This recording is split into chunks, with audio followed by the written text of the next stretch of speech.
Hello, driver's ed class, and welcome to today's topic. We've got a couple of different things that we're going to talk about today, and we are going to start off with the topic of highways. Driving on highways, what are the characteristics of them? Why should you drive on them? What are the different types? So let's just go ahead and get right into it. Let me move myself around here. So, we've got a couple of different types of highways. So, when someone says highway, what do they mean?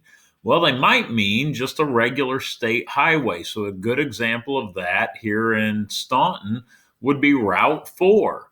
You can take Route 4 north out of town. You can take Route 4 south out of town. If you head north out of town, you're on your way to Gillespie. If you head south out of town, you're probably on your way to the interstate, which is our other kind of highway. So we have a state highway like Route 4, or we have an interstate highway, which the one that runs past Staunton is I-55, Interstate 55.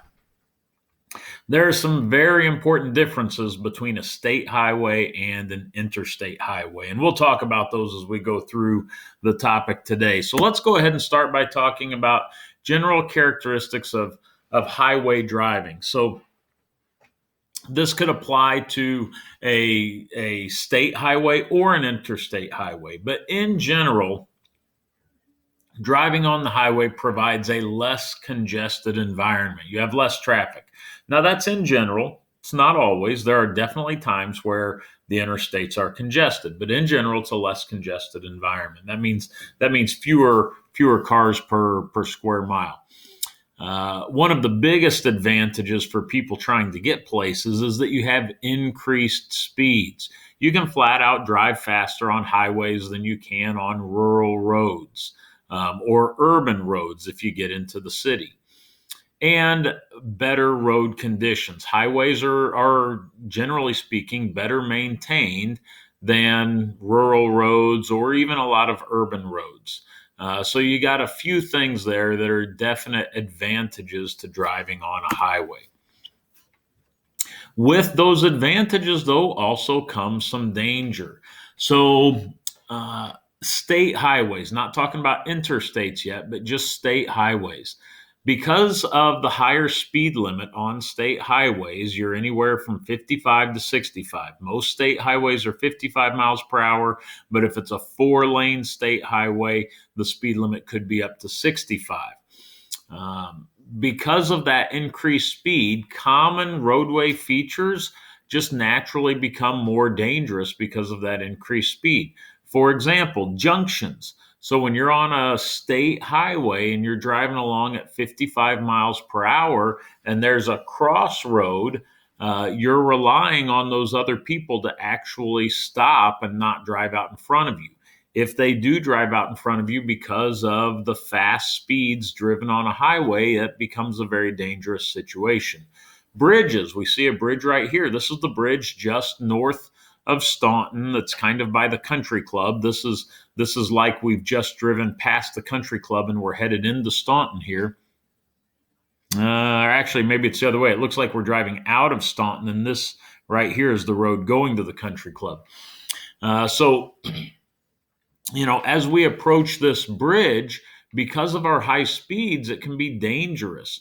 One thing that could be dangerous about it is there's no escape path. So if we get onto this bridge and something goes wrong, like a car swerving into our lane or an animal that appears in front of us that maybe comes up the other side of this bridge, we've got nowhere to go because there's a little bit of a shoulder here, but it's not like we can go to the ditch. So there's no real escape path. Another thing that makes a bridge dangerous is during winter time, that the temperatures are cold, and so the rest of the road might not be frozen, but the bridge might have ice on it. So, and with the higher speeds, if we do lose control, it's going to be a more serious situation because of the higher speed. Railroad crossings, hills, all of these things are a little more dangerous whenever we're driving at higher speeds. Doesn't mean we shouldn't drive on highways. It's just something for us to be conscious of and to think about and to know that, hey, when I'm driving on a highway, I've got to pay extra special attention because of the high speed. So those were state highways.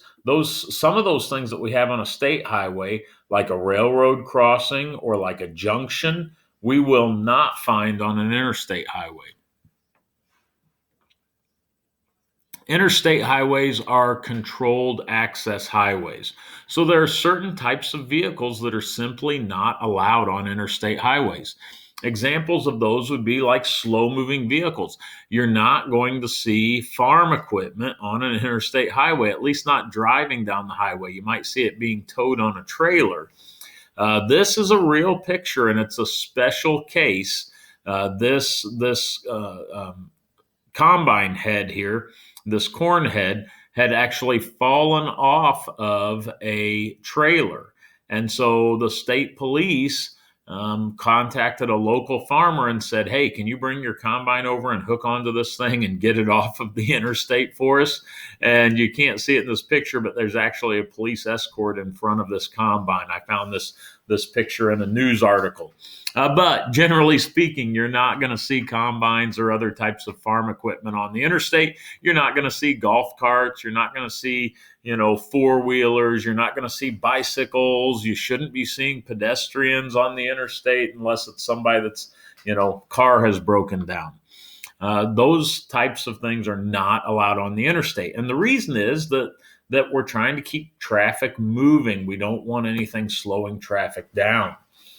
Interstates, interstate highways come with maximum speeds and minimum speeds, and this is why you don't see those slow-moving vehicles on there. The maximum speed on an interstate is 70 miles an hour, unless it's otherwise marked. Sometimes it's slower than that. And the minimum speed, though, a lot of roads don't have a minimum speed, but interstates do, and the minimum there is 45 miles per hour. So you got a maximum of 70, but you have to be driving at least 45. It's not a great idea to only be driving 45, but you do have to be driving at least 45. Other things about the interstate. When you are entering or exiting the interstate, there are dedicated lanes for merging and exiting. That's different than a normal highway. Normal highway, you have a junction and you turn and now you're on it. There's no special lane for gaining speed or reducing speed. It's just the regular lane. But on an interstate, there are dedicated lanes for this.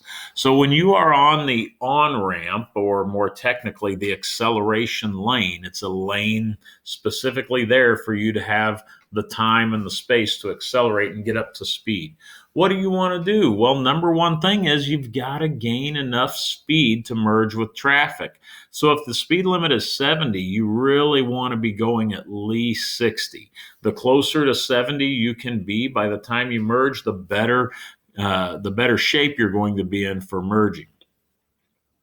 Also, it's really important that you recognize that it's your responsibility as the car that's merging onto the interstate. It's your responsibility to find a space in traffic for you to merge.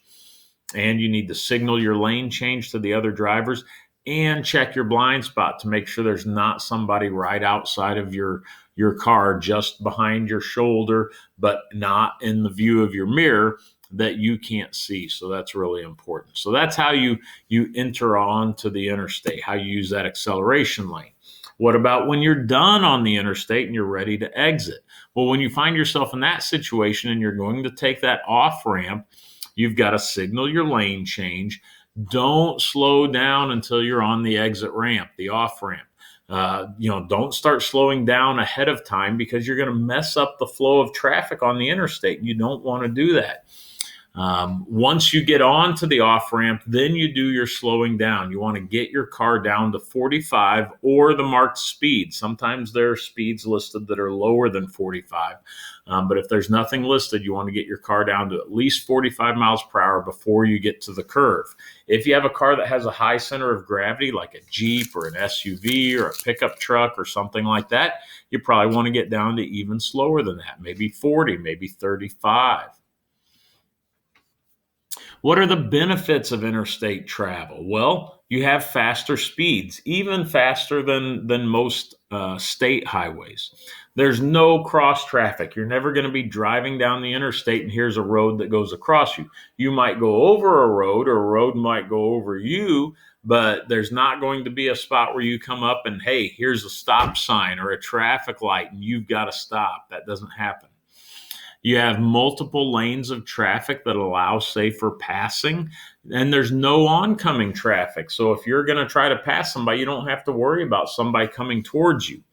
And it eliminates the stop and go of urban traffic, which helps to improve fuel efficiency. So there are lots of benefits to interstate travel. Now, one major risk of interstate travel is the fast speed. Fast speeds equal worse wrecks. If you are involved in a wreck on an interstate, it's likely to be bad because of the high speed. But per mile, you're going to see less wrecks on an interstate than you are other roadways. Okay, so that's some information about highway travel, whether it's a state highway or an interstate. Another topic that is important for us to talk about is driving to conserve fuel. We've talked about the importance of fuel efficient vehicles and how that can make a difference to your pocketbook, but what do you actually do as the driver of a vehicle to conserve fuel as you're driving that vehicle? Well, one thing is regular maintenance. There are a lot of vehicles driving around right now with their check engine light on, and that could be harming your fuel economy. And I'll be real honest, as I'm recording this video right now, the check engine light is on in my truck, and I've just been so busy that I haven't taken the time to call the mechanic and get an appointment. I know I need to do it, and I haven't done it yet. And I'm not the only one. There's lots of people out there in that same situation.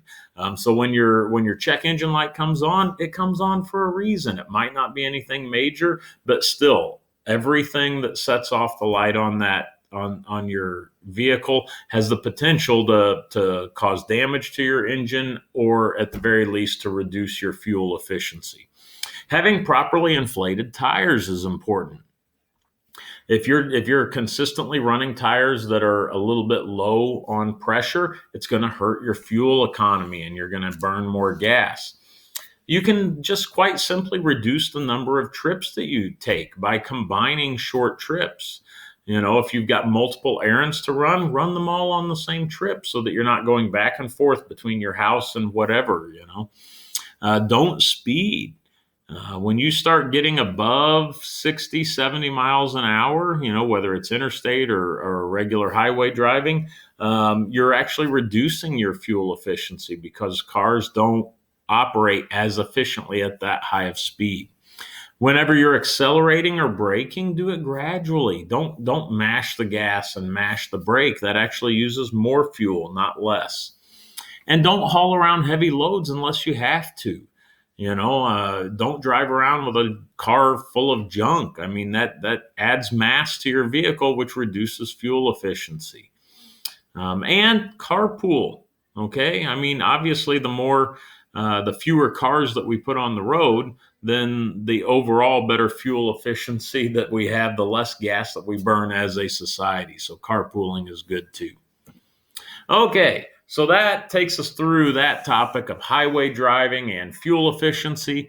But we got one more thing that I want to talk to you about today. And this is just some general things you should know. It doesn't really fit well into any of our other topics of discussion, but they're things that you should know. And so I'm going to share them with you. Number one. What do you do if you have a dead battery? How do you jumpstart that battery? Well, the first thing is somebody's got to have a set of jumper cables. I've got jumper cables in every vehicle we own, which currently is 2, okay? But every vehicle I've ever owned, I always carry jumper cables in the vehicle. And my dad taught me that whenever I was learning to drive, and I've always stuck true to that. And I can't tell you how many times over the years I've use those jumper cables to jumpstart my own vehicle, or I've helped someone else out with a dead battery. It happens multiple times a year, times a lot of years of driving for me. So carry jumper cables because not only will it help you out, but it'll help other people out too. So what's the procedure here? Well, you're going to go in order, and you're always going to go with the red cable first and then the black cable. And so the little saying that I memorized to help myself remember this is red dead, black block. So that's the order you're going to go in. Okay. You're going to start with the red cable on the dead battery.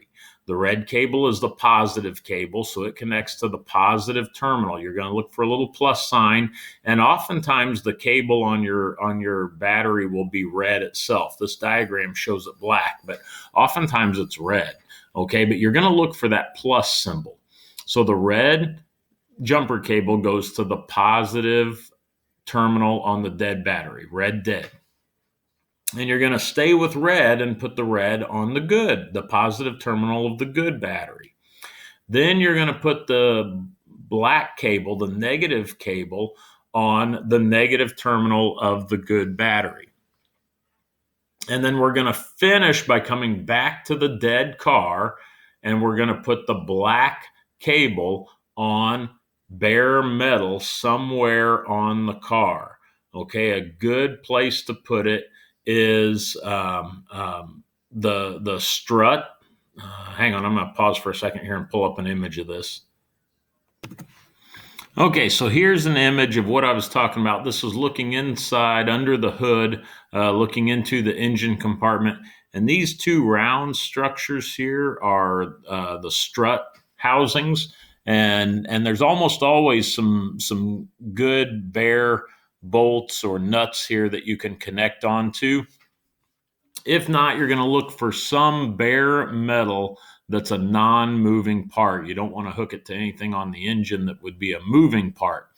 And so let me put this back into full screen mode. And so just to recap the order there, you're going to go with the red cable on the dead battery. So red dead is where we start. Then you stay with the red and go on the good battery, black on the good battery, and then the black goes on a ground. Red dead, black block is the way to remember that. So black onto the engine block is fine, or like the strut, as I was suggesting. And then you're going to start the good car. Then you're going to start the car that has the good battery. You're going to let it run for a couple of minutes, and you can even have someone sit in the car with the good battery and press the accelerator and get the engine up to a couple thousand RPMs. And then you're going to try to start the car with the bad battery, the dead battery. And if it starts up, great. You can disconnect these cables in the reverse order, being careful not to let the cable clamps touch each other at any time. It's helpful to have two people working on this. And then just the car that had the dead battery, don't shut it off for a while. Let it run for a while. It's fine to drive, but don't shut it off for at least 5 minutes. It's better to go even more than that, because what's happening is as the car is running, it's going to charge this battery back up that was dead. Okay, so that's how you jumpstart a car. It's also a really good idea to carry a safety kit in your car. Here are the things that I like to put in a safety kit. Some good heavy gauge 12-foot jumper cables. You can go to any store, even Walmart or something like that, and you can buy jumper cables, but they're going to have different quality of cables there. And it's really tempting to buy the short little cheap cables. But when you're in a position where you can't necessarily get the two cars nose to nose, it's a lot nicer if you have that better set of jumper cables. So I always go ahead and spend an extra few bucks and buy the better jumper cables. Make sure that your car has a jack. I guess that is, if your car has a spare tire, make sure it has a jack. A lot of newer cars now are not being sold with spare tires. And a big part of that is fuel savings. You don't have to haul that extra tire around all the time. But if your car's got a spare tire, make sure that you also have the jack for it. Otherwise, you've got no way to get your car up off the ground. I really like a 4-way lug wrench. This is a lug wrench that looks like a plus sign. It makes it a lot easier to break free the lug nuts and to put the lug nuts back on if you have to change a tire. You don't have to have a 4-way lug wrench. They take up a little bit of trunk space, but I really like a four-way lug wrench. A simple first aid kit is nice to have just in case anybody ever gets injured. A blanket, especially during winter times, if you ever get stranded and your car's not running or whatever, it can get really cold and it might be a while till somebody comes to help you. Extra fuses. It's good to have you can buy just a little set of extra fuses at the automotive store, at Walmart or something like that. And then if you do have something go wrong with your car and you have a fuse go out, you've got those fuses on hand to fix whatever the problem is. Just some general simple tools like screwdriver, pliers, vice grips, adjustable wrench, those kinds of things. Tire inflators such as Fix-A-Flat or some other brand like that, Slime, something like that. It's handy to have. Your mechanic will probably hate you if you use it, but hey, if you've got a flat tire, and especially if you don't have a spare tire, this could save you from a towing bill. Okay. A tire pressure gauge. Everybody should have a tire pressure gauge in their car so they can check the air pressure in their tires. It's good to have a few paper towels or rags or something like that. Roll of duct tape. I mean, it's self-explanatory. You can use it for all sorts of things, and it comes in handy more often than you might think. And of course, an ice scraper, especially as you start heading into the winter months. Make sure you got that ice scraper in the car. There are other things you could add to your car safety kit, but these are some basics that I think everybody ought to carry. All right, what about a little bit of random information for you? If your car ever dies, you have to put the car in neutral or park to restart it. Those are the only two gears that it'll restart in. If you're driving a manual transmission, you got to push in the clutch to restart the car. Leaving your dome light on, the interior lights in the car, they can drain your battery overnight. So, most cars are equipped with alarms like little audible buzzers to let you know that your dome lights are on. A lot of newer vehicles actually have fixed this problem for you. Even if you turn your dome light on, if you leave your car, it'll shut it off after several minutes. So if you have a newer vehicle, this may not be as big of a concern. But those of you driving a later model vehicle, you really got to watch out for this. Running out of gas just simply sucks. That's all there is to it. It's no fun. So I always suggest filling up your tank when you're at a half a tank instead of empty. It costs you the same amount of money over the course of a year. And if you always have a half a tank of gas, you can never run out. So, just don't run it down till it's on fumes. Fill up when you're at a half a tank. Changing your own oil is inexpensive, quick, and easy to do. It's really not that difficult. You got to get yourself a set of car ramps or jack stands, which are cheap. You can watch a YouTube video to figure out how to do it, or ask your parents if they know how to do it. It really is not difficult, and it's inexpensive. And most automotive stores will take that used oil for you and not even charge you anything for it.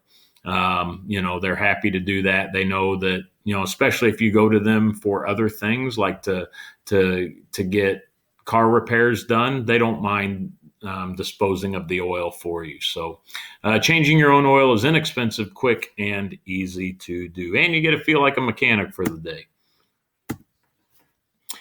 Stuff hanging from the mirror in your car is illegal. If it hangs down below the level of the mirror, it's illegal. So putting your graduation tassel, putting one of those tree-shaped air fresheners, anything like that is illegal. It's extra illegal if it shines and flashes, like if you put like a little disco ball in there or something, or some kind of a prism and it flashes light.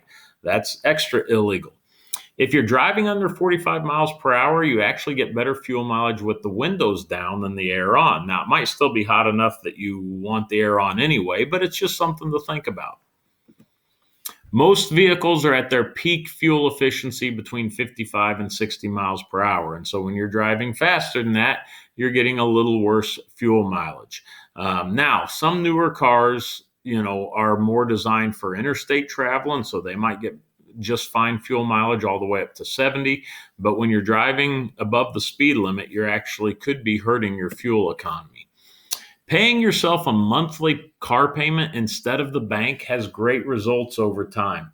So a quick example of that, let's say you go and you buy a new car and you've got a car payment of $400 per month. Well, a big chunk of that $400, especially early on, is just paying interest on the loan. It's money that's getting thrown away. So if you just drive a beater car for 4 years, and instead of paying the bank that monthly car payment, you put that monthly car payment in a savings account, at the end of those 4 years, you've got cash that you can go buy a car with. And then you drive that car for 4 years and keep paying yourself that monthly car payment. Now, at the end of those 4 years, you've got money to go buy another car and you've got a car for trade-in. And so you keep doing this over and over again, and you're way ahead. You're not spending money on interest, and it's financially, it's worth your while. Or you might just choose to spend that extra money on something else. Wear your seatbelt, period. Wear your seatbelt. It'll save your life, okay? Drive like your grandparents are in the car. This is fantastic advice, assuming that you have responsible grandparents. Maybe your grandparents are a little daredevil-y, but that's not usually the case, okay? But drive like your grandparents are in the car all the time, even when they're not around. Drive like they're in the car. If you wouldn't do it with grandma or grandpa in the car, then you shouldn't do it, okay? It's that simple. Oh my goodness. If you guys are young, and I mean, drinking is illegal and other things that are mind altering like marijuana or other drugs are also illegal. But if you are going to break the law and you're going to do those things, please have a plan of how you're going to get home. Do not do this and drive. It's your life could be ended, someone else's life could be ended, or at the very least, you could get yourself in a world of trouble with serious consequences. Okay, you guys, thank you for tuning in today. I hope you learned something. If you've got any questions, send them to me, and I'd be happy to answer them for you. But that takes us to the end of our talk, and I hope you got something out of it. But even if you didn't, just like my favorite professor, Dr. Phillips, used to say, it's better than a sharp stick in the eye. We'll see you.